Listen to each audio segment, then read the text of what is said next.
शहीदों की सरजमीन जेहलम में वतन का एक और बेटा मादरे वतन पर कुर्बान। एक हफ्ते में डोमेली का दूसरा नौजवान शहादत के रुतबे पर फाइज हो गया। 28 साला नदीम शफात पाक ईरान बॉर्डर पर झड़प में शहीद हुए। शहीद का जस्दे हाकी इनके आबाई गांव पहुंचा दिया गया, जहां शहीद का नमाज जनाजा अदा किया गया।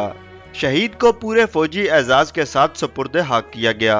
नमाज जनाजा में आला फौजी क़यादत समेत सियासी और समाजी शख्सियात ने भी शिरकत की। शहीद के वालिद का कहना था कि इन्हें अपने बेटे की शहादत पर फख्र है, जो मुल्क की खातिर दुश्मन से लड़ते लड़ते शहीद हुआ।